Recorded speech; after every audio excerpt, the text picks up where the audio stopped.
За үзэгчдээ өдрийн мэндийг хүргэе. Эгэл телевизийн нэг сэдвээр хэлэлцүүлэхийн цаг эхэлж байна.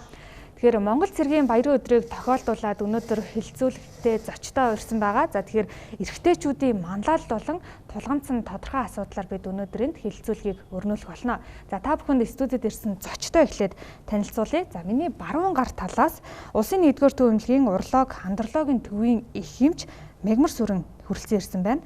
За түүнчлэн одоо аавуудын төлөөлөл болгоод иргэн Эрдэнэ хотын хүн студидтэй урьсан байгаа. За мөн миний зүүн гар талд ардын жүжигчин Мегмар нар манай студид хүрэлцэн ирсэн байна. За мөн одоо цаад талд нь гендер үндэсний хорооны нарийн бичгийн дарга, за ажлын албаны дарга инх баяр хүрэлцэн ирсэн байна. За мөн одоо хамгийн зүүн захад гэр бүл судлаач Амар санаа хүрэлцэн ирсэн байна. За сайн мэцхан уу та бүхэнд энэ өдрийн мэндийг хүргэе. Сайн байна уу. За тэгэхээр Монгол цэргийн баярын өдөр ер нь одоо энэ нэг сэдвээр хилцэж байгаа хэлэлцүүлэхээ Монгол эрх хүн гэж ер нь хэнийг хэлэх юм бэ? Эрэгтэйчүүдийг ер нь нийгэм яаж харж байна? Эрэгтэй хүн гэж ер нь ямар байх ёстой юм бэ гэдгээс яриа эхлэе. Танаас бас хариулаад явах уу? За баярлалаа. Энэ бол өнөөдөр ёстой ярих ёстой сэдв. Ёстой тулгамдж байгаа асуудал. Эрх хүн, эцэг хүн байна гэдэг бол уг нь одоо манай нүүдэлчин малчин ард түмний дунд бол эцэг хүний нэр хүн чиг өндөр одоо тийм үүрэг оролттой байсан үе одоо байхгүй шүү. Өөрөөр хэлэх юм бол одоо бид яруу найраг одоо ардын аман зохиол, урлаг утга зохиол юу гэж эрэгтэйчүүдийг дүрсэлдэг юм хэ зэрэг шүү дээ. Хам буурлалтай. Тийм ээ? Одоо бүр уул шиг зүшгтэй эцэг минь. Одоо ийм л шүлэг, ийм л дуу магтаалууд байсан бидээ. Тэгэхээр эцэг хүнийг яаж үнэлж вэ? Бүр л одоо тийм гайхамшигтай өндөр үнэлж байна. Тэр хэмжээгээр нь эцэг хүнийг үүрэг ороод өндөр байжээ. Өндөр байсан. За та нарын багнаас ч гэсэндээ та нарын багнаас бидний багнаасанд эцэг хүн гэж бодоод үзэхдээ зэрэг миний эцэг бол гайхамшигтай. Миний эцэг бол эцэгтэйгээ хамт аавтайгаа хамт явж байхад юунаас ч яахгүй. Ямар ч хүний харахгүй, ямар ч аймаар газар би аавтайгаа яваа юм чинь. Айхгүй. Аав гэдэг тийм нөөлөгтэй юу ч хийж чадахгүй ингээд байж хад аав ирээл тэр гарц гаргадаг. Гэр бүл одоо өөр хүүхдэд ямар нэгэн асуудал тулгархад эцэг хүн шийдвэрээ гаргаад тэгэл одоо тэрний дагуу болдог, тэр нь зөв байдаг. Ийм өндөр одоо үүрэг оройлтой сайхан байж. Тийм учраас манай ард түмэн одоо аман зохиолдоо, яруу найрагтаа, дуу хоорондоо, жүжиг кинондоо эцэг хүний оройлыг бол одоо магтан дуулсан уран бүтээлүүд үе дамжиж хийж байсан. Үе дамжиж хийж байсан. Үнэхээр эцэг эхүүд бол тэр үүрэг оройлоо бол хэрэгжүүлдэг байсан. Гэхдээ айл гэрийн ноён нуруу гэж байна. Айл гэрийн өмг түшиг гэж байдаг. Энд бол эрх хүний нөмөр нөлөг бол зайлшгүй хэрэгтэй. Хүүхдүүдээ, өөр хүүхдүүд байна. Энд бол зайлшгүй хэрэгтэй. Өөр хүүхдийнхээ зөв буруу явах, хийх гэж байгаа ажлын мэдэхгүй ч гэсэн тийм үү? Өөр хүүхдийнхээ харьцаа, хандлага чамд нэг ийм л дутагдaltaй, чамд ийм ололтой гэдгийг чинь эцэг хүн сайн мэддэг учраас хамт олонч болгох, ингээд цаашаа явах, ажил үйлс бүтээх юмд миний хүү ийм анхаарч явах хэрэгтэй гэдэг. Тэр ерөнхий чиг зүгийг бол эцэг хүн бол заавал эх хүн, эцэг хүн хүүдэд хэлнэ. Тэр хүүхдийн чинь нялхаас нь өсгсөн юм чинь. Тэр хүүхдийн чинь оюун ухаан, тэр хүүхд чинь өөрөө эцгийгээ тол гэж эхийгээ толны тусгал шиг дуурайж тэр хохид хөвгүүд чинь эцгээрээ бахархаж, эхээрээ бахархаж эцэг эхийгээ дуурайж өсч эцэг эхийнхээ сайн сайхныг өвлөж, уламжлаж одоо өвл гэж хэлээгүй ч гэсэн аяндаа эцэг хүн үлгэрлж байдаг байхгүй. Тэр нөлөө, тэр хандлагаараа хүүхдтэй нөлөөтэй. Тэр хүүхд чинь өөрөө эцэг эхээр л хүмүүж шүү дээ. Миний эцэг ийм, би ийм байх ёстой, би аав шиг байх ёстой. Би аав шиг эрхэн болно. эрэгтэй хүний талаарх за бидний ойлголт төсөөлөл за хүлээлт бол нэг юм байна. Тэгэхээр эрэгтэйчүүдэд ер нь гэр бүлийн тал дээр эсвэл сэтгэл зүйн тал дээр ямар асуудлууд тулгамдаад байгаа юм те хэдүүлээ яг энэ тулгамдж байгаа асуудал руугаа хилцүүлгээ бас чиглүүлээ. Тэгэхээр гэр бүл судлаач ирсэн байгаа таны хувьд жишээлбэл яг ингээд ажиллаж байхад эрэгтэйчүүдэд сэтгэл зүйн тал дээр ямар асуудлууд өнөөгийн нийгэмд ер нь түлхүү тулгамдж байна вэ? За Монгол гэр бүлүүд тэр дотроо Монгол эрчүүдэд тулгамдж байгаа маш олон асуудал байгаа. За эдгээрийн номер 1-т бол яг харахгүй архины асуудал орж ирж байна. Архинаас үүдэлтэй гэр бүлийн хэрүүл маргаан зөрчил, хүчирхийлэл энэ бүхэн яг орчин үед өвнөө цагт бол маш их байна. Үүнтэй холбоотой маш олон зөвлөгөөнүүд орж ирж байна. За дараагийнх нь хардталтын асуудал байна. За дараагийнх нь гэр бүлээс гадуурх бэлгийн харилцааны асуудал байна. Тэгээд эдгээр асуудлууд бол Монгол эрчүүдийн яг энэ нэг бие захирах байдал орчин үеийн үетэйгээ хөл нийлүүлээд түрүү хэлсэн бид нар хөдөө байхдаа нэг өөр амьдарч исэн бол өнөөдөр хотод мэдээллийн 900-д сая хүнтэй мөр зэрэгцээд амьдрах энэ боловсрол, энэ сэтгэлгээ, энэ хандлага харилцаа өнөөдөр гэр бүлүүдэд маш их чухал байна л да. Одоо хөдөө бол яадаг вэ гэхээр нэг сумд би өөрөө Баянгор аймгийн 3 болог сумд хүүхэд насаа өнгөрөөсөн. Тинчээ нэг гэр бүлийн асуудал болоход сумдаа яриа мэдчихдэг. Тийм учраас шившиг болно гэд гэр бүлийнхээ нэр хүндийг маш өндөрт өргөж явдаг бол энэ сая 500 хүн амтай их хотын чөлөөнд за тэгэл буудал, баар, сав, хулганы нөхшиг жижигхэн юмнууд тинчээ нууцаар юм хийж болох бүхий л газар байгаа байхгүй. Тэгэхээр эдгээр нөхцөл байдлууд нь өнөөгийн эрчүүдэд бас нэг буруу замаар явах нөхцөл байдлуудыг үүсгээд эргээд одоо жишээлх юм бол зөвхөн над дээр зөвлөгөө авж байгаа хүмүүсийн 70 гаруй хувь нь гэр бүлээс гадуурх бэлгийн харилцааны асуудлаар зөвлөгөө авч байна. Энэ нь өөрөө эргээд үнэнч бус байдал өөрөө үрдийн харамслыг төрүүлдэг. Хандаа үнэнч бус хандсанараа харилцаагаа хүйтэн болгох, харилцаагаа зэвхий болгох их үндэсний инженеэс тавигддаг. Тэгэхээр энэ бүх нөхцөл байдлууд яа харахгүй нөгөө нэг боловсрол, мэдлэг, хандлага энэ бүхэнтэй салшгүй холбоотой байна л да. Тэгэхээр манай аудийн төлөөлөл бас хэлэх байх гэж бодож байна. Тэгээ эрэгтэйчүүдийн хувьд ер нь яг нөгөө сэтгэл зүйн талдаа ямар асуудлууд илүүтэй тулгамддаг вэ? Та ер нь одоо нийгэмд яг нэрчүүдтэй холбоотой асуудал дээр ер нь юу гэж харж байна те яг сэтгэл зүйнтэй холбоотой асуудлыг? Сэтгэл зүйтэй холбоотой асуудал гэх юм бол миний бодол ийм байна л да. Гэхдээ яг айгүй тийм сэтгэлийн одоо хат айгүй муутай, хат муутай. Тэгээд нэг амархан юм гомддог, амархан юм баярлдаг ч гэдэг юм уу те. Тэрэн дээрээсээ болоод архитаа гомдохдоо архиучдаг. Тэгээд архиучингуудаа очиж нөгөө хүнд уурлаад уураа гаргадаг. Тэр тал дээр би жоох юм зөвлөд юм л да. Тий. Ер нь сэтгэл зүйн боловсрол олоход за зөвхөн эрэгтэй гэлтгүүтэй одоо айлч хүсэж байсан ялгаагүйгээр за яг сэтгэл зүйн боловсрол олгож байгаа байдал нь ер нь хэр байна гэж харж байна вэ? За энэ асуудлуудын бас суурь шалтгаан болоод байна уу та гэж бодож байна. Монгол улс өөрөө амьдрах ухааны боловсролгүй бэлтгэж байгаа. Үүний нөлөөгөөр өнөөдрийн гэр бүлийн асуудлууд ийм дээгүүр байр суурийг эзэлж саллтын төвшин өндөр, хүчирхийллийн төвшин өндөр иймэрхүү асуудлууд их байна. За амьдрах ухааны боловсрол дотор ямар боловсролууд багтдаг вэ гэхээр за гэр бүлийн боловсрол, сэтгэл зүйн боловсрол, зан чанарын боловсрол, харилцааны боловсрол, ёс зүйн боловсрол, бэлгийн боловсрол гэсэн 6 чухал боловсрол байна. Энэ боловсролуудыг дэлхийн хөгжингүй орнууд за тухайлах юм бол манайхаас хөгжлөөрөө 70 жилийн өмнө явж байгаа бүгд найрамдах Солонгос улс гэхэд сургуулийн өмнөх боловсролоос их сургууль төгсөх хүртэл нь түрүүний ярьсан 6 чухал боловсролыг нас сэтгэхийн онцлогтод тохируулаад иргэдтэй олгодог. За жишээлх юм бол ерөнхий боловсролын сургуулийн өмнөх боловсролд юу гэж олгодог гэхээр хүйсийн боловсролоос нь эхлээд олгодог. Эрэгтэй хүүхд яагаад машин сонирхдаг юм? Цэнхэр өнгө сонирхдаг. Эмэгтэй хүүхд яагаад барби сонирхдаг, ягаан өнгө сонирхдаг. Охтуудтай харилцахдаа юун дээр анхаарах юм, хүүгүүдтэй харилцахдаа юун дээр анхаарах юм. За өсвөр нас руу ороод эхлэнгүүт охтуудын хөхөн төр ургаад эхэлдэг тийм. Яг тэр үед нь охтуудын сургууль, хүүгүүдийн сургууль гэдээ тусад байлгадаг зөвсүүлээ. За өөрөөр хэлэх юм бол нэг хүн их сургууль төгслөө гэж үзэхэд тэр хүн ажил мэргэжлийн академик төвшний ажил мэргэжлийн ур чадвараараа хоолоо олоод идэх ур чадвартай.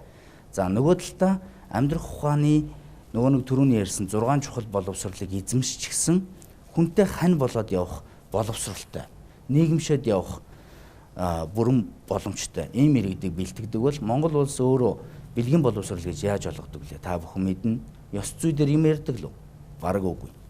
За зан чанар, гэр бүл, сэтгэл зүй, харилцаа яг энэ тал дээр ерөөсөө нийгэмд магадгүй өнөөдөр гэр бүл болж байгаа залуучуудын төсөөллийг энэ бүхнийг ингээд харах юм бол хайр сэтгэл байхад бүх юм болчихно гэдэг. Тэгтэл яг амьдралын бодит байдал, нөхцөл байдлуудтай нүүр тулахад яадаг вэ гэхээр ерөөсөө л хамраараа газар хатгадаг. Тэгээд одоо Солонгос улс жишээлх юм бол яадаг вэ гэхээр гэр бүлийн тустай яамтай, гэр бүлийн тустай шүүхтэй. Энэ гэр бүлийнхээ асуудлыг өөртөө ингээд хариуцдаг. За дөнгөж гэрэлж байгаа хосуудад аавын сургууль, ээжийн сургууль гэдэг ав байхад яг ямар үүрэг оройл байдیں۔ Хань ижил байхад яг ямар үүрэг оройл байдیں۔ Эмэгтэй хүнд яаж хандах ёстой юм? За эрэгтэй чүүдэд хандаад эмэгтэйчүүдэд ээжийн сургууль дээр юу заадаг вэ гэхээр ээж хүн байхад яг яадیں۔ Тэ? Энэ мэтчлэн аав нарт өрхийн тэргүүндээ яаж хандах ёстой юм? Гэх мэтчлэн ингээд эрэгтэй эмэгтэй хүмүүс хоорондоо нэг гэрт ороод амьдрах бүхий л нөхцөл байдал, боловсрол, мэдлэг, хандлагаар нь хангаж өгдөг. Тэгтэл Монгол улс за 2000 оны ихэнх үед байхаа гэрлэх ёслолын ордонд Монгол улсын гавьяат багш, хүүхэд гэр бүл судлаач, төвшин төгс багш за тэгээд бас бусад хүмүүс дөнгөж гэрлэж байгаа хүмүүст ингээд яг энэ талаарх хичээлүүдийг ордог байсан. Тэгээ одоо энэ бүх ингээд тасардсан. Тэгээд ер нь бол төрөөс гэр бүлд баримтлах бодлого, энэ боловсрол мэдлэгээр хангах энэ үйл явц хомигдмал байхгүй байгаатай холбоотойгоор ер нь бол энэ асуудлууд нэлээдгүй байна гэж үзэж байна. Тэгээ одоо мэрэгчлэр ажиллаж байгаа маш олон сэтгэл зүйч, маш олон гэр бүл судлаачид байна. Харамсалтай нь сэтгэл зүйч гэдэг мэрэгжил байна шүү дээ. Төрийн албаны ажил мэрэгжлийн жагсаалтанд байдаггүйгээ та нар боддоо. Тэгэхээр төрд сэтгэл зүйчид ажиллах эрхгүй. Яг л ийм нийгэмд өнөөдөр амьдарч байгаа учраас гэр бүлийн асуудлууд ямар байх нь бол тодорхой байгаа байхгүй тийм. Инхээр дарга одоо жишээлбэл энэ гендрийн хэвшмэл за ташаа ойлголттой холбоотойгоор ер нь яг эрчүүдэд одоо энэ үүсэж байгаа асуудлуудад яаж нөлөөлж байна вэ? Та энэ дээр ер нь одоо ямар байр суурьтай саналтай байна? За бүгдэнд нь өдрийн мэнд хүргэе. Гендрийн хэвшмэл ойлголт гэдэг бол бид нар нөгөө эрэгтэй эмэгтэй хүнийг үзэх одоо үнцэг, эрэгтэй хүн ийм байх, эмэгтэй хүн ийм байх гэдэг нэг дүрүүд байгаа даа шүү дээ. Нийгмээс онооцсон байгаа дүрүүд. Энэ байгаа дүр нь өөрөө нийгмийн хөгжилд дагаад энэ өөрөө хувьсан өөрчлөгдөхгүй байвал хэвшмэл ойлголтыг бий болгоод байгаа. Өнөөдөр өөрөөр хэлбэл бид нар юу гэдэг юм Монголын Чингисийн төрт ёсны үед эрэгтэй дүрийг бид нар юу гэж хардаг байсан, эмэгтэй дүрийг юу гэж хардаг байсан. За тэгэл дараа нь ардын хувьсгалын дараа Монгол улс дараа нийгмээс социалист нийгмийн үед дараа арчилсан нийгмийн үед гээд ингээд бид нар ингээ эрэгтэй эмэгтэй өөрөөр хэлбэл хөдөлмөрийн хуваар өөрчлөгдөж байна. Эрэгтэй эмэгтэй хүмүүсийн тодорхой нийгэмд эзлэх байр суурь, нийгмийн хөгжилт өөрөө техник технологи, IT мэдээлэл 90 100-ыг дагаад эдгээр нөгөө өөрчлөгдөж байгаа энэ тохиолдолд бол үндсэн нөгөө үндсэн гэдэг юм нь өөрөө хэвээр хадгалагдаад тодорхой өөрчлөгдөхгүй байгаад байвал нөгөө нэг өөрөөр хэлбэл нийгмийн хөгжилөнд хүрүүлж өглөөд хүний оюун санаанд байгаа тэр дөрүүд хэвээр байгаад ахаар энэ хоёр өөрөө зөрчилдөж хэвшмэл ойлголтыг бий болдог тийм ээ. Одоо энэ академик онлоор болоод. Тэгэхээр өнөөдөр бид нар Монгол цэргийн өдрийг тохиолдуулаад ер нь олон улсын эмэгтэйчүүдийн эрхийг бид нар тохиолдуулаад хамтдаа ингээд ер нь эрэгтэй эмэгтэй хүмүүсийн нийгэмд өнөөдөр тулгамдж байгаа яг Монголын нийгэм тулгамдж байгаа асуудал мөн тэдгээрийн оролцоотойгоор асуудлуудыг шийдвэрлэх мөн тэдгээрийн манлайллыг өнөөдөр бид нар гаргаж ирэх бие биендээ эерэг зөв хандлагыг бий болгох чиглэлээр ажлуудыг бас гендрийн ороод тасралтгүй хийж байна л да. Тэгэхээр гендрийн хэвшмэл ойлголтыг өөрчлөх чиглэлээр өнөөдөр эрэгтэй хүмүүс ямар байх, эмэгтэй хүмүүс ямар байх вэ гэдэг энэ зөв байгаа одоо хандлага эерэг ойлголтуудыг бид нар нийгэм таниулах аягүй чухал байна. Тэгэхээр өнөөдөр бидний хамгийн хийлж чадах зүйлүүд 20 жилийн өмнө эрэгтэй үсчин юм уу, эрэгтэй хүн тогооч юм уу хийх нь өөрөө бол байж болохгүй үзэгдэл байлаа шүү дээ. Ерөөсөө ойлгомжгүй. Гэтэл өнөөдрийн яг бидний амьдарч байгаа энэ цаг үед бол хамгийн өндөр орлоготой нь үсчин эрэгтэй хүн байдаг ч юм уу те. Үсчихэд илүү өндөр, илүү амттай, илүү авьяаслаг, илүү одоо мэрэгжлийн хоолыг одоо шинжлэх ухааны гэж яриад байгаа шүү дээ. Хоол зүйч өөрөө. Тэгэхээр энэ төвшөнд манай эрэгтэйчүүд илүү мэдрэмжтэйгээр хийж ин ч гэдэг юм. Өөрөөр хэлбэл хөдөлмөрийн хуваарийг дагаа. Тэгэхээр эрэгтэй хүн ийм л байх хэвээр, эрэгтэй хүн ийм л байх ёстой гэдэг зүйл нь өөрөө хөвшмөл ойлголтыг дэмжиж явдаг. Тэгэхээр аль нь боломжтой байна? Өнөөдөр амар санаа судлаач хэлээд байгаа гэр бүлд өнөөдөр аав зөвхөн орлого олдог, ээж зөвхөн хүүхдэд төрүүлж өсгдөг гэдэг хандлага чи өөрөө өөрчлөгдчихлээ шүү дээ. Тэгэхээр өнөөдөр хэн боломжтой тэр бие биенээ ойлголцох те хэн илүү өндөр цалин аваад хэн илүү үр хүүхдэд өсгөн хүмүүжүүлэх илүү хамтдаа тэр асуудлыг шийдвэрлэхэд өнөөдөр гэр бүлийн цэвэр итгэлцэл зөвшөлтсөл харилцаа ойлголцол дээр явдаг болчихлоо тийм ээ. Тэгэхээр нөгөө бидний гэр бүл дотор байгаа гүйцэтгэж байгаа үүргийн хувьд хөвшмөл ойлголт өөрчлөгдөж байгаа гэсэн тийм хандлагууд ингээд анзаарэгдэж байна. Энээс улбалаад одоо гендрийн энэ хөвшмөл за ташаа ойлголтоос улбалаад эрэгтэйчүүдийн эрүүл мэндэд ер нь өөрөө ямар асуудал тулгамдаад байгаа юм бэ? Тэгээ мэгмүсэрийн хэмжээ та энэ дээр бас өөрийнхөө байр суурийг илэрхийлээч тий. За баярлалаа. Эрүүл мэнд гэдэг үнэт зүйл нь өөрөө өнөөгийн Монгол эрчүүдийн тулгымцсан асуудал болчиход байна гэж бид нар үзэж байгаа. За эрүүл мэндийн үзүүлэлтүүдийг хараад үзэхээр эрэгтэй хүний дундаж наслалт эмэгтэй хүний дундаж наслалтаас 954 ийм жилээр бага байна.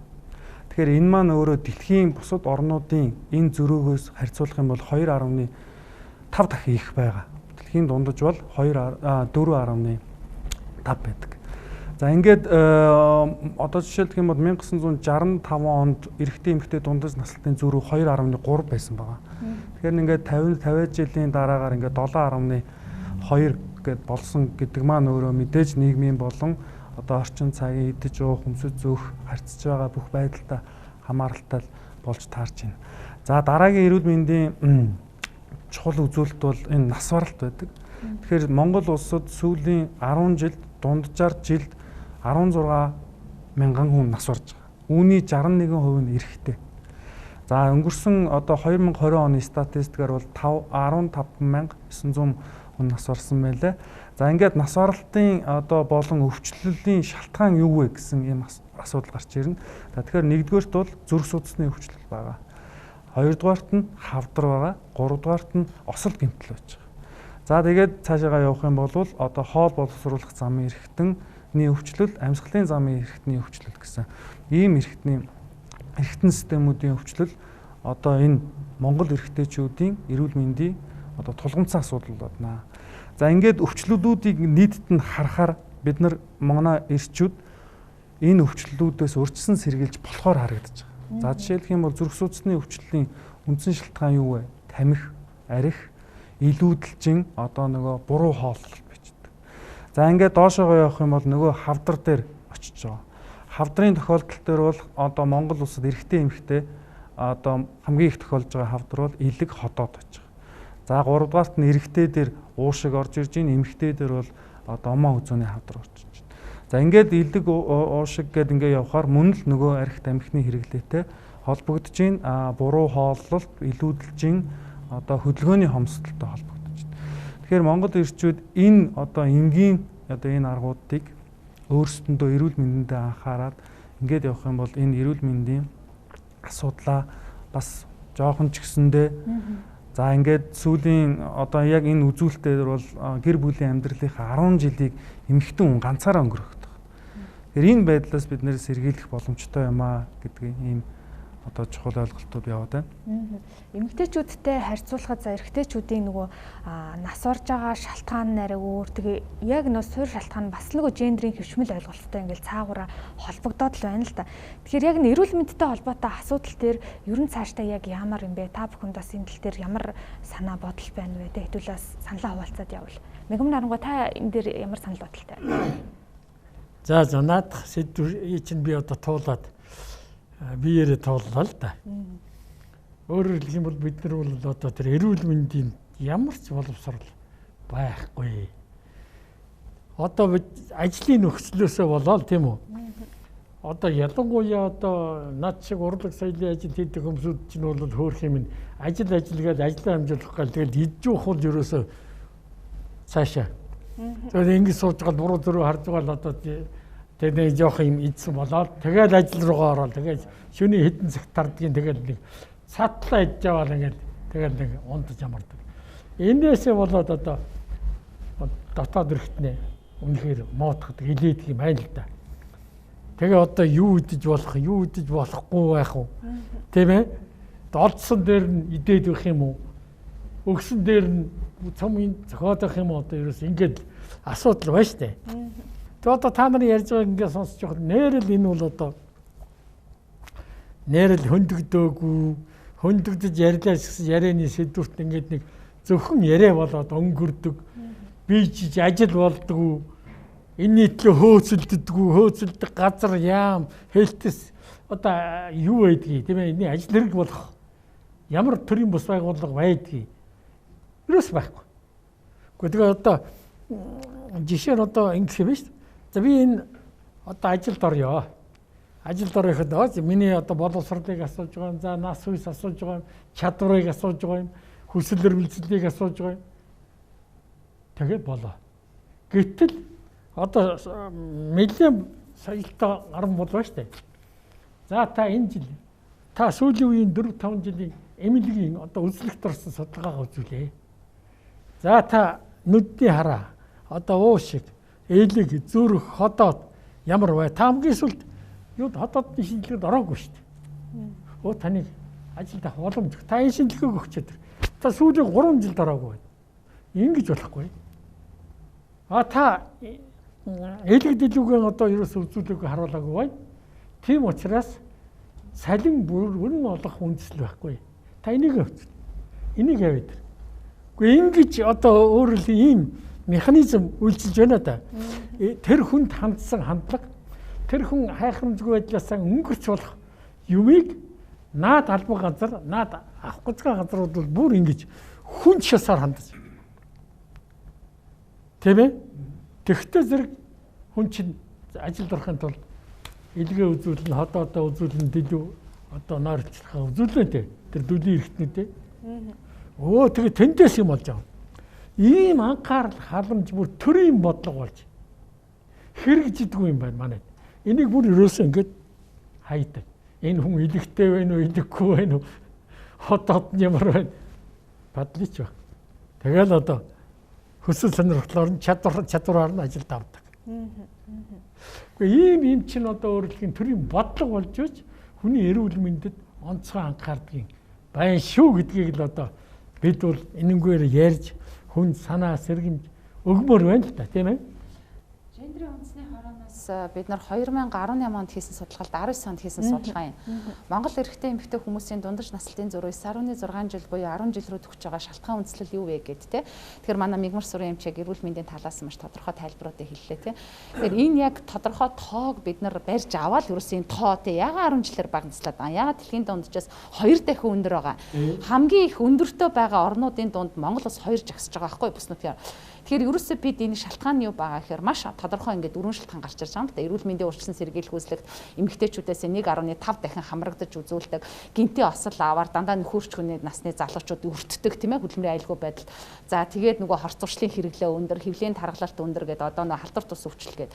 Тэгээ энийг бид нар ерөөсөө шинжилээд энэ дээр бид нар эрүүл мэндийн яамтай эхний ээлжинд эрүүл мэндийн үзлэгт хамруулах ерөөсөө эрэгтэйчүүдтэй энэ эрүүл мэндийн урьдчилан сэргийлэх үзлэгт хамруулах асуудал дээр тусдаа юм тусгай арга хэмжээ авмаар байна гэдэг. Энэ өөрөө нөгөө гендрийн ялгуурлан гадуурхал биш байхгүй юу? Яг гэвэл эрэгтэйчүүдийн тулгамдж байгаа асуудал нь эрүүл мэндийн асуудалтай холбоотой асуудлууд ингээ гараад ирэхээр энийг бид нар ядаж нөгөө тэр тэгшлэх төвшөнд аваачихын тулд ялчгүй бид нар нөгөө тэгш бус аргыг л хэрэглэнэ.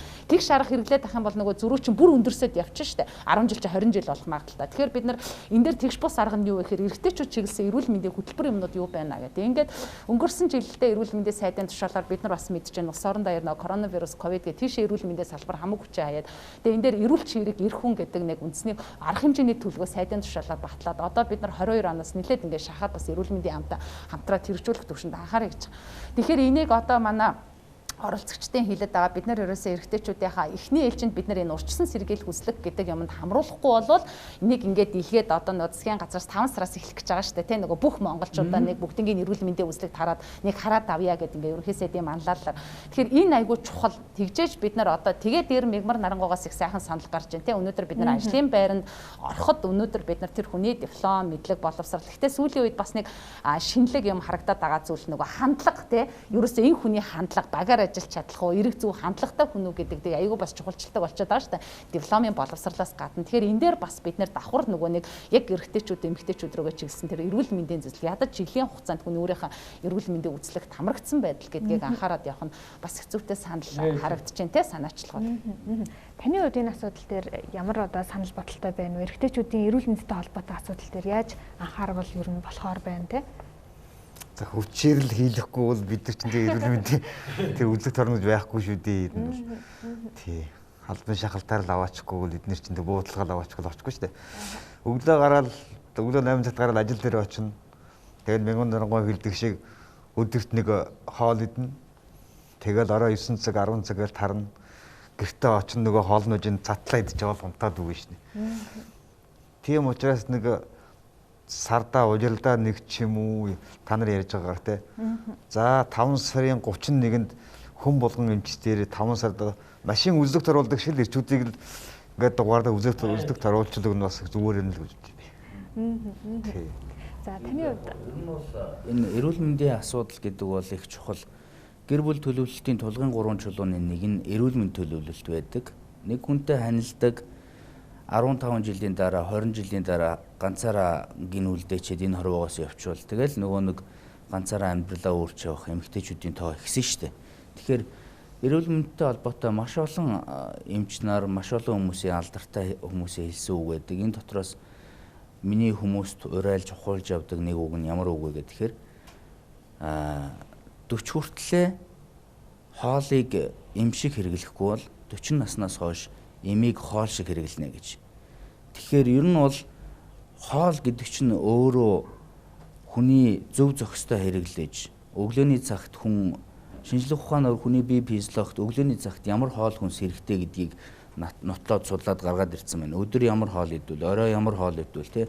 Тэгэхээр энэнд тохирсон одоо нэг хуучин програмаараа те нэг махыг олцсон үед нэг хийдчихэл ингээд явж ийн гэх биш. Өөрийнхөө бие ажлын нөхцөл энэ бүхэнд тохируулаад хоололдог. Энэ дотроос ямар хоол нь буруу хоол уу, зөв хоол уу гэдгийг ялгадаг. Өөрийнхөө эрүүл мэндэд тохируулаад хөдөлгөөн хийдэг, дасгал хийдэг те. Эн чинь өөрөө эргээд нэг урт наслах, биеийн эрчим цаашаа хэвэн байх тэр нөхцөл байдлаар бас хангаад байгаа юм л да. Тэгэхээр ер нь бол дасгал хөдөлгөөн хоолтон дээр онцгой анхаарч ижил хүн урт наслна уу гэхээс ер нь бол тэгэл хэцүү шүү дээ те.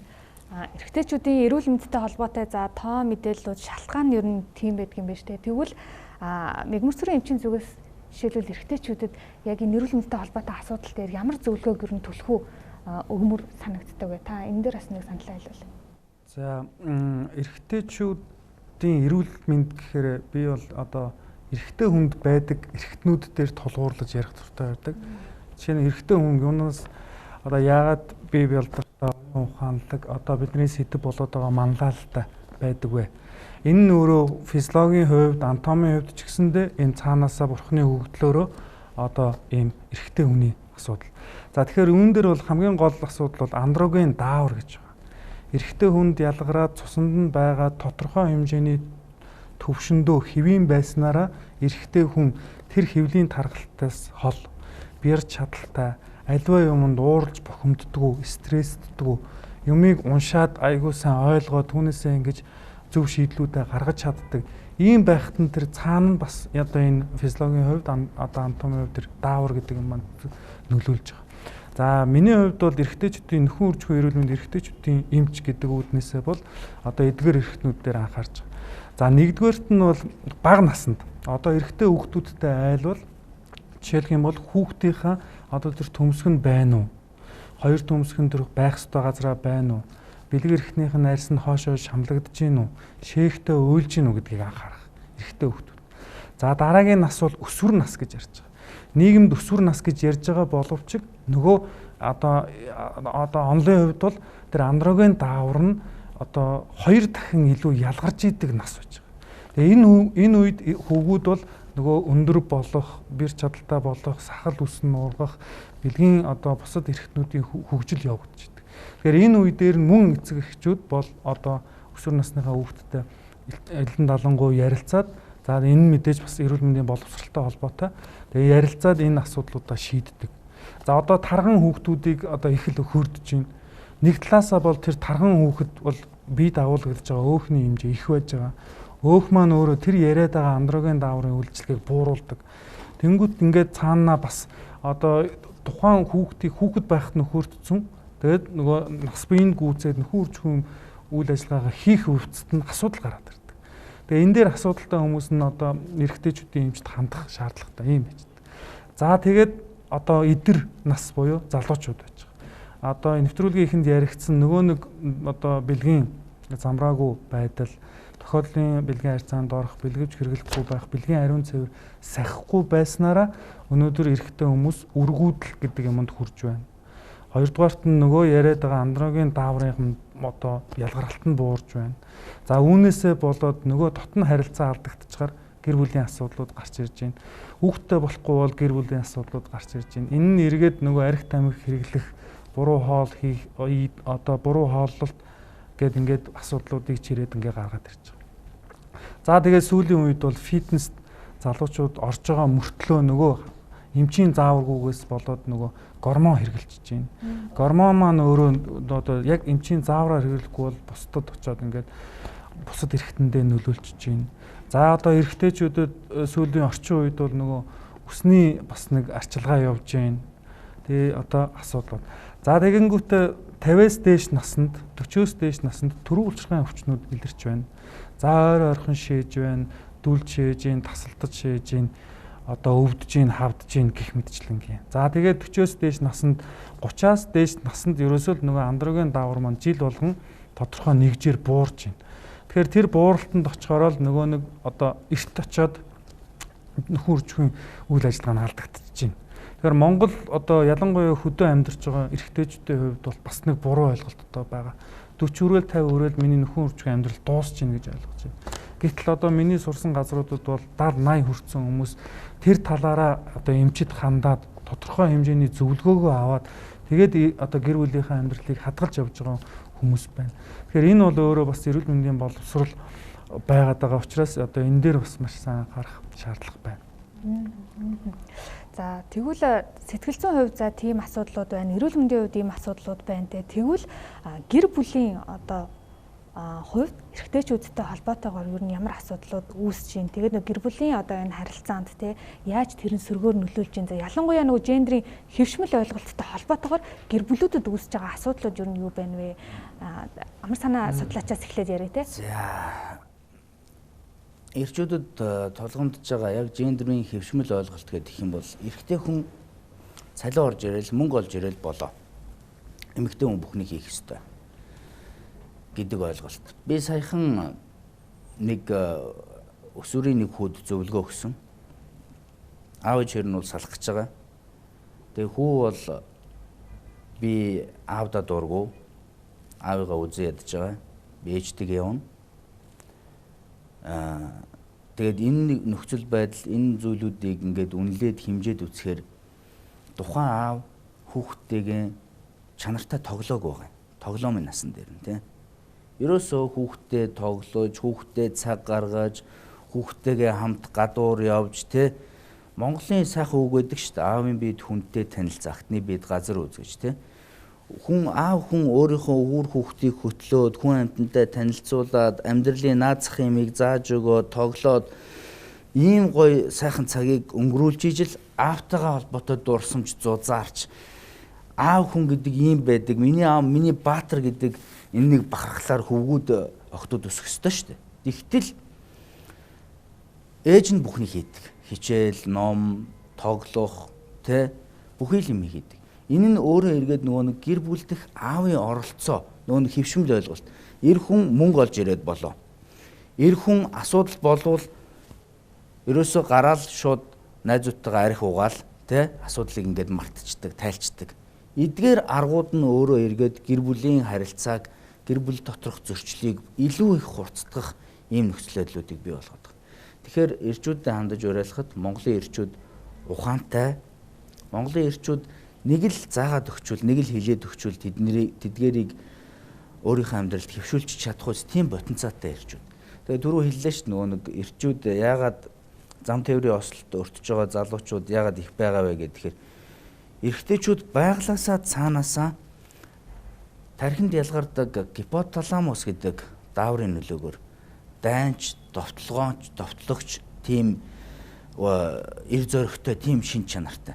Энэ нь өөрөө эргээд нөгөө байгалийн төрлөх өгөгдөл нь амьдрал дээр буугаад эхлэнгүүт одоо зам дээр машин барьж байгаа жолоочд ирчүүд гэл ингээд ихэнх нь уралдааны зам дээр явж байгаа юм шиг тийм юу гэж гүйц төрүүлээ шүлжиж тавхгаал тийм. Тэгтэл зам дээр ингэж уралдах гэж машин барьдаг юм аа. Тийм зам дээр хүн бусдыгаа хүндэтгэж соёлтойгоор оролцох ёстой гэдэг энэ нэг зарчмыг нөгөө л нэг яриад байгаа тийм. Амьдрах ухааны боловсролтын шингээгээд иргэдтэй олгочвол өөрөө зүгээр л дээ. Тэгээ нэг талдаа өнөөдөр үүсэж байгаа нөхцөл байдал бүхий л хүчин зүйлүүдийг ямар нэг юм руу бурууж ихвэл амархан. Энэ төрийн буруу, энэ эрэгтэйчүүдийн буруу, энэ эмэгтэйчүүдийн буруу гэж ихэх амархан. Гэхдээ үүнээс цааш яач бол болох юм бэ гэдэг арга зам тийм. Тэгэхээр өөрийнхөө хөвшмөл ойлголтыг халаад гэр бүл гэдэг чинь ийм байдгийг. Би гэр бүлдээ ийм үүрэг ролтой аавын хувьд, ханижлын хувьд тийм би охтуудтайгаа ингэж харилцах ёстой, хүүгүүдтэйгээ ингэж харилцах ёстой, уугуун хүүхдтэйгээ ингэж харилцах ёстой, дунд хүүхдтэйгээ отгоо хүүхдтэй, айлын ганц эрэгтэй хүүхдтэй, эмэгтэй хүүхдтэй. За эсвэл олон эмэгтэйн дундах ганц эрэгтэйтэй би ингэж харилцах ёстой. Олон эрэгтэйн дундах ганц эмэгтэйтэй ингэж харилцах ёстой. Хүүхэд олохгүй байж байгаад хүүхдтэй болсон үед би хүүхдтэй бас ингэж харилцах ёстой. Тэгээд буруу эрхэлсэн хүүхэд бухын үзүүнээс хатуу гэж Монголын үг байдаг. Тэгэхээр өнөөдөр хөвгүүд харьцангуй боловсралтай болж өсөж байна. Яагаад вэ гэвэл хөвгүүдийг ийм байх ёстой дараараа гэсээр гоод орчин үед одоо сүүлийн үед та нар анзаарсан уу сошиалд охтууд хөвгүүдийг зодж байгаа талаарх хүмүүсийн пост нилээдгүй байгаа. Тэгэхээр бид нар нэгийг түлхүү анхаарал хандуулад нөгөөхийг хаях энэ хандлага ерөөсөө болох хэрэгтэй. Адил тэнцүү хүйсийн хувьд хин хинд нь адил тэнцүү боловсролыг олгож хин хинд нь адил тэнцүү амьдрах ухаан зам чанар ёс зүй сэтгэл зүй энэ бүхнийг суулгах нь өөрөө их чухал байна да. Таны хувьд одоо яг энэ гэр бүлийн асуудал дээр юу гэж бодож байна вэ? Эрэгтэйчүүдэд тулгамдж байгаа асуудал ер нь гэр бүлийн энэ харилцаанд гэр бүлд яаж нөлөөлж байна те? Одоо миний бодол бол заавал зөв байх албагүй. Тэгвэл бас хэлэхгүй болохгүй нэг юм над бодогдоод байна л да. Манай уламжлалттай сургуульд эцэг өхүүдийн гэр бүлийн бүр уламжлалт гэсэн сургууль нэг сургууль байдаг, философи байдаг. Миний хүү чи хүний дор орж болохгүй. Чи хүний дор орох юм бол чи одоо миний хүүхэд болоод яах юм? Хүний дээрхийн тулд тэмц хөдөлмөрл ажил одоо тэг яа гэдгийг. Ингээ хүний дээр л бай. Гэхдээ энэ хүмүүжил одоо өнөөдөр нийгэмсэн энэ нийгэм зөв буруу юу? Та нар бодоорой. Миний энэ хүүхэд хүний дор өмнөжихгүй гэсэн. Тэрний яа бас тэгж хүмүүс үсэн. Чиний яа тэг. За бид нар бүгдээр энэ хэлээд одоо ингээд хамтарч баг болоод ажиллаж өтөл. Миний хоёр далд ухамсарт би энэс илүү байх хэрэгтэй. Энэ муу надаас юугаар илүү юм? Би тэрнээс бүр хол илүү байх хэрэгтэй. Энэ бол зөрчлийн их усүр суур хүмүүжил нөлөөлөх юм биш үү? Зөрчилд. Би илүү би гэдэг үзэл чинь л одоо ингээд урагш нь гаргаад би энэ муу Excel дээрлэхүүлж Excel миний урдуур дайраад өгч яадаг. Би ийм машин унчаад ингээд уралдаал дайраад. Энэ бишээ. Гэтэл нэлээд соёлтой орнд бол чи хүний дор орох биш. Чи нийгэм зохицох. Хүнийг битгий гомдоо, хүнд битгий саад бол. Энэ хүмүүжлэр хүмүүжүүлж байна. Гэхдээ энийг би зөв гэж бодож байгаа. Тэгж хүүхдээ багаас нь хүмүүжүүлэх хэрэгтэй. Тэгвэл тэр чинь нийгэмшиж амьдрах чадвартай, ухамсартай соёлтой болно. Чиний надаас илүү хүлээн зөвшөөрч чадна. Тэр хүний хүндлэн хэнгуй тэр надаас энэнгээр илүү энийг сурах юмсан. Гэхдээ энэ үзэл бодол, нийгэмшсэн үзэл бодол одоо энэ хүнд цаад болохгүй. Хүмүүс надаас илүү байх хэрэгтэй гэдгийг хүлээн зөвшөөрч амьдрна гэдэг чинь ингэж хамтдаа баг болж амьдрах юм. Үндсэн философи болох юм биш үү гэж надад бол тэгж бодогдоод байгаа. Тэгэхээр энэ нөгөө гендрийн хвшмэл ойлголт гэдэг чинь энийг яриад байгаа байхгүй. Тэгэхээр бид нар нөгөө гендрийн соёлыг бий болгож, гендрийн мэдрэмжтэй төлөвлөлтийг бид нар хийнэ гэдэг өөрөөр хэлбэл уламжлалт соёл гэдэг маань өөрөө дэвшилтэд соёл болж хөгжих асуудал байгаа байхгүй юу? Өнөөдөр бид нар нөгөө энэ бидний уламжлал юм а гэж байгаа юм. Дархан бэр шалгаруулах үйл ажиллагааг бол бидний уламжлал юм а гэж ярьдаг. Гэтэл дархан бэр шалгаруулах үе магадгүй дайн байлдаантай үеийн нийгмийн одоо өөрөөр асуудал болчих гэж байна шүү дээ. Гэтэл өнөөдөр бид нар хүүхдүүдээ хүүсээрээ ялгуурлах төр хаана байсан юм? Дэлхийн соёлд одоо энэ ертөнцид 3 хүүхэд гаргалаа гэдгээр нь 3 охин төрүүллээ гэдгээр нь тэгээ хүүхэд төрүүлж чаддаггүй ээжүүд нь бас яах юм эмэгтэйчүүд нь бас яах юм те. Тэгэхээр өнөөдөр бид нар Монгол төрийн боддог хүн амаа өсгөх бодлого болвол хүүсээс нь үл хамааран 4 хүүхэд 6 хүүхэд алдарт дэлхийн 1 2 дугаар одон тийм ээ өнөөдөр гэтэл өнөөдөр бид нар юу гэдэг 3 хүүхэд гаргасан тэр битээл та бүхэн анзаарсан байх те. Анхны айлдаа очоод дараалан 3 хүүхэд гарсан хэд нөхөр солиогүй молиогүй гэсэн иймэрхүү асуудлууд явж штэ. Тэгэхээр нөх хөвшмөл ойлголт гэдгийг чинь бид нар уламжлалт буруу зүйлээ халаад нийгмийн соёлд нийцүүлээд дэвшилтэд соёлоо тэгээд өнөөдөр одоо мигмар нарангуй бид нар хэдийн ихийг бүтээж хэдийн насыг зооглож байгаа хүний хувьд өнөөдөр бид нар энэ нийгэмд ямар соёлыг түгээх вэ гэдэг тал дээр айгүй ингээд сайхан оновчтой. Тэгэхээр гендер хөвшмөл ойлголт миний нөгөө яг өрийн чи хэлээд байгаа гэр бүлд яг ингээд зөрчилдөд байгаа асуудал бол юу байгаад байгаа гэхээр ерөөсөө бид нар өнөөдөр энэ мэдээллийн 900-д амьдарч байна. Бид өнөөдөр яг одоо амар санаа зөвлөх хэлээд байгаа. Бид хин нэгэн даатахгүйгээр өөрөө өөрсдийнхээ мэдлэгийг бид нар нөгөө нэмэгдүүлж одоо яг өөрөө хэлээд байгаа. Охтуудтай би яаж аав байвал хөвгүүдтэй яаж байх вэ гэдэг энэ асуудал дээр манлайш төвчөж ажиллах айгүй чухал байгаад байгаа. Одоо илүү бид нар эрэгтэй эмэгтэй хүүхдүүд яг тэгш бид нар боловсролд оролцлоо. Тэгш бид нар хамаарад энэ нь өөрөө энэ ямар ч эрдэмтэн ямар ч одоо мундаг сансрын нисэгч гүн ухаантан байсан ч л гэсэн гэр бүл болж эрэгтэй эмэгтэй хүн нэг гэрт амьдрах энэ өөрөө байгалийн хуулийг бид нар дагаж амьдрах. Тэгэхээр би биенээ хүлээн зөвшөөрөх, би биенийхээ ялгаатай хэрэгцээг ойлгох гэдэг айгүй чухал.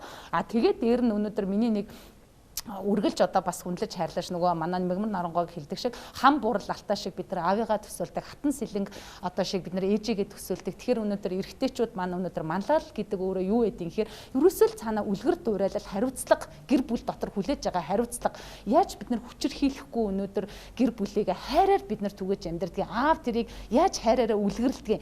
Ээж үдээсээ үүдгээд 10 удаа хэлэхэд аав хажууд нь очиод үдж байгааг ингээд заагаад өгдөг штэ барагдгаа. Тэгэхэд хүүхд сурчдаг байхгүй.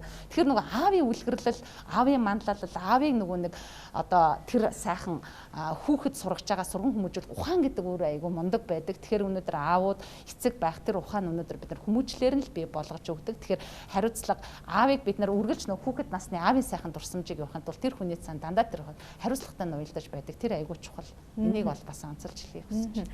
Гэр бүлийн асуудал ярихаар за гэр бүл салалт гэдэг тодорхойлоод ярихаар өрх толгойлсон ээжүүдтэй холбоотой асуудал ер нь бол түгээмэл яригддаг штэ. Гэтэл цаана нөгөө өрх толгойлсон аавуудтай холбоотой бас ингээд тулгамдаад байгаа асуудлууд юмнууд байдаг. Тэгэхээр яг энэ чиглэлээр жишээлбэл бас өөрийнхөө амьдралдаа тэ туулж өнгөрүүлсэн бас ингээд тодорхой хэмжээнд энэ асуудлыг бас аль өнцгөөс нь харж байна гэдэг дээр таныг бас үзэл бодлоо илэрхийлэх болов уу гэж бодож байна. Тэр одоо асуудал дээр ярихад нэг юм л да. Өрхөлгөөсөн эцэг, өрхөлгөөсөн их гэж ярьж байгаа заяа. Тэгэхэд бас нөгөө нэг за миний хувьд бол манай хүн өвчнөөс сурсан байхгүй юу? Манай хадам ээж хажууд байсан учраас миний хүүхдүүдийг хардаг байсан. Тэгээ би чинь ажилдаа явна. Ер нь яг ганц бич гэх юм байхгүй. Одоо ганц болчоор хүүхдүүдтэй тавих анхаарал их болоод ирэхээр хүний айдас гэдэг нь чинь бас их болчт юм байлээ.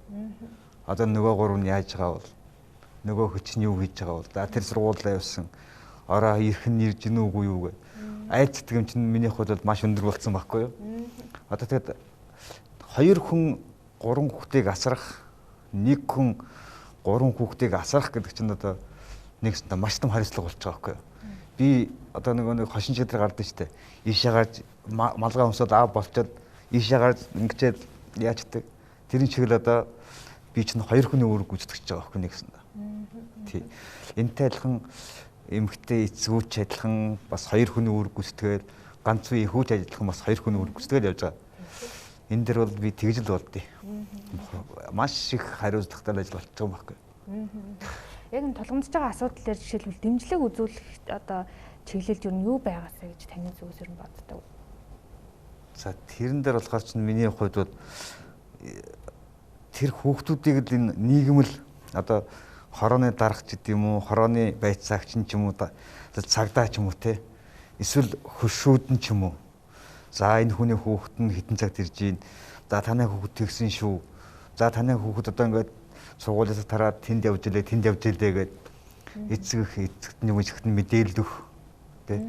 Дансал нөгөө нэг хорооны цагдаа нь тусгай анхаарал тавиад тэрэн дээр анхаарал тавиад бүр тэ харж яадаг, хянж яадаг. Тийм байвал бас зүгээр юм уу. Тэгэхгүй болохоор чинь би ажиллаа хийж итэл нөгөө хүүхдүүдэд одоо яах вэ? Хаана явж байгаа бол гэдэг ингээд маш их юу болж байгаа хөөе, стресс болж байгаа нэгсэн да. Энэ хүмүүсийн хувьд. За өнөөдрийн хэлэлцүүлэг бол нөгөө Монгол цэргийн баярын өдөртэй холбоотойгоор эрэгтэйчүүдэд тулгамдж байгаа асуудал гэдээ бид нар бол зөвхөн төвлөрөөд ярьж байгаа. Гэхдээ яалчгүй нөгөө өргөдөлгөөлсөн аудтай холбоотой одоо саний ярьж байгаа асуудлуудыг бол орхигдуулахын аргагүй тий ээжүүдэд асуудал байгаа бол аудад ч гэсэн байгаа гэсэн үүднээс бас саний асуудлыг асуугаад ярилцлаа гэж бодож байна. Тэгээд өнөөдрийн хэлэлцүүлэг дээр одоо жишээлбэл нөгөө гендер үндэсний хорооноос ер нь нөгөө нэг аюун өрнүүлж байгаа тий тэгээд та бүхэн бас нэгдсэн үндэсний байгууллагын хүн амын сантай бас хамтарч ажиллаж байгаа. Тэр талаараа та мэдээлэл өгөөч. За 2020 оноос эхлээд гендрийн үндэсний хорооноос олон улсын эмэгтэйчүүдийн эрхийг хамгаалах өдөр 3 сарын 8 тийм бид нар мартын 8 гэж одоо хэлж сурсан. Тэгээ Монгол цэргийн өдрийг бид нар ингээд тохиолдуулаад хамтд нь сүүлийн 1-2 дахь жилдээ 1 сарын харилцан хүндэтгэе гэдэг аяныг энэ жилийн одоо ийм нэртэйгээр бид нар зохион байгуулж байгаа. Тэгэхээр аяныхаа хүрээнд бид нар хайраа хайрлаа, хандлага өөрчлөе, хамтдаа үлгэрлэе гэсэн ийм урайг бид нар дэвшүүлээд за энэ аянаараа бид нар өнөөдөр манлайлж байгаа эмэгтэйчүүдээ, манлайлж байгаа эрэгтэйчүүдээ, аавуудаа бид нар бас тодорхой хэмжээнд алдаршуулах. За мөн буцаагаад бид нар яг энэ эрхийнх нь өдөр болно. Энэ өдөр нь тодорхой энэ нийгэмд одоо төр засгийн түвшинд яг энэ хүүс тохиолдоод байгаа асуудлыг төрийн бодлогын түвшинд бид нар юг анхаарахыг гэдгийг төрд хүргэх. За мөн өнөөдөр бид нар олон нийтийн дунд өнөөдөр ямар мэдээллүүдийг нэг суугаар өгөх. За мөн тухайлсан хүүс бид нар өнөөдөр одоо яг манай эмчийн хэлээд байгаа тий хүүгүүдтэй бид нар яаж анхаарах юм, эрэгтэйчүүдтэй яаж анхаарах юм. Өнөөдөр бид нар ахмадуудтай, аавуудтай, өвөөнөр өнөөдөр бас бид нар энэ хүмүүсийн хөдөлмөрийг яаж үнэлэх юм, яаж нийгэмд энэ хүмүүсийг идэвхтэй байлгах юм. Ингээд байхад нь ямар асуудал тулгамдаад байгаа гэдгийг ингээд бүхэл нийгэмдээ уриалаад энэ аянд бид нар 21 аймаг үндэсний хэмжээнд бас энэ аяныхаа талаар мэдээллүүдийг өгч ажиллаж байгаа. Тэгэхээр өнөөдөр эрэгтэйчүүдийн эрүүл мэндийн асуудлаар сүүлийн 2 жилийн хугацаанд бид нар бас судалгаанд ингэж нөгөө тулгуурлаж ярьсны үр дүнд өнөөдөр улсын хэмжээнд 21 оны 12 сарын байдлаар 20 одоо эрэгтэйчүүдийн тасаг кабинетыг улсын нэгдсэн эмнэлгүүдийн хүрээнд өнөөдөр байгуулж одоо ажиллаж байна. Аймаг нийслэл дүүргийн нэгдсэн эмнэлгүүд бол ороод шүү дээ. Тэгэхээр энэ бас бидний нөгөө нэг ажлын үр дүн бол гарч ийнө гэж ингэж харж байгаа. Тэгэхээр эрэгтэйчүүдтэй одоо гендрийн хорооноос нэг уриалж хэлдэг үг байдаг. Тэр маань юу вэ гэхээр аав минь та ингээ гэрийнхаа хомирт суугаад бүх гэрийн гишүүдэд хараад хайрлаад минийх нь яаж байгаа болоо, эхнэр минь яаж байгаа болоо, хүү минь яаж байгаа болоо, охин минь хараад яаж байгаа болоо гэж бүх хүмүүсээ та анхаарч чаддаг шигэ би энэ хүмүүсийн төлөө өөрийгөө хайрлахгүй махад энэ хүмүүсийн төлөө би урт удаан наслаж энэ хүмүүсийн сайн сайхныг би харгаж охиныгаа дагуулад нөхөрт нь хүргэж өг хүүгээ бид охиноо гуйж өгөх тийм ээ энэ сайхан үйл явдлуудыг үсгэхийн тулд би бусдыг энэ сайхан гэр бүлийн хайртай хүмүүсийнхаа төлөө би эрүүл байж урт наслах нь зүйтэй юм байна. Тэгэхээр та өөрийнхөө төлөө биш гэр бүлийнхаа гишүүдийн төлөө та эрүүл мэндэд анхаарад урт наслаачаа гэдэг ингэж уриалж байгаа. Тэгэхээр яг энийг өнөөдөр бас энэ нэвтрүүлгийг үзэж сууж байгаа манай Монголын сайхан эзэгтэй нар эмэгтэйчүүд гэргийн нар мөн одоо найз залуутай байгаа манай охтууд тийм ээ эмэгтэйчүүд маань өнөөдөр өөрийгөө та эрүүл мэндийн үзлэгт хамруулдаг шиг найз залуугаа гэр бүлийнхаа хүмүүсээ гişүүдээ аль бие хамтдаа гэр бүлээрээ эрүүл байвал бид нар бүхнийг үзэн шүү дээ. Тэгэхээр энд ингэж уриалж үргэлж манлайлж баг хороо хамт олноороо энийг нэг бодлого бас болгож ингэж ажиллаач гэдэг энэ бас уриалгыг сүүлийн 2 жилийн хүрээнд бас ингэж идэвхтэй зохион байгуулж байна. Тэгэхээр эрэгтэй эмэгтэй хүмүүсийн хоорондын дундаж наслтын зөрүү бол 9.7 жил байна. Тэгээд эрэгтэйчүүдэд тулгамдж байгаа одоо сэтгэл зүй болон бие махбодтой холбоотой асуудлууд дээр за гендрийн одоо хөвшмөл ташаа ойлголтуудаас дам дамаа нөлөөлж байна. За тийм учраас өнөөдөр нэг сэдвээр хэлэлцүүлгээрээ эрэгтэйчүүдэд тулгамдсан одоо энэ асуудлуудын талаар төвлөрч бид бүхэн ярилцлаа. Тэгээд студидтэй бид за миний зүүн гартлаас гэр бүл судлаач Амар Санаа, за гендрийн үндэсний хорооны нарийн бичгийн дарга Инх Баяр, за ардын жүжигчин Мегмар Наран, за мөн миний одоо баруун гарт талд аудио төлөөлөл Эрдэнэт, за мөн одоо түүний цаана улсын 1-р төмөлийн эмч Мегмар Сүрэн нарыг урьж бас ярилцлаа. Тэгээд урьд хулаа авч ирсэн та бүхэндээ баярлалаа. За үзэгчдээ Игэл телевизийн нэг сэдвээр хэлэлцүүлгийн цагийн түрээд өндөрлж байна. Анхаарлаа хандуулж хамт байсан та бүхэндээ баярлалаа.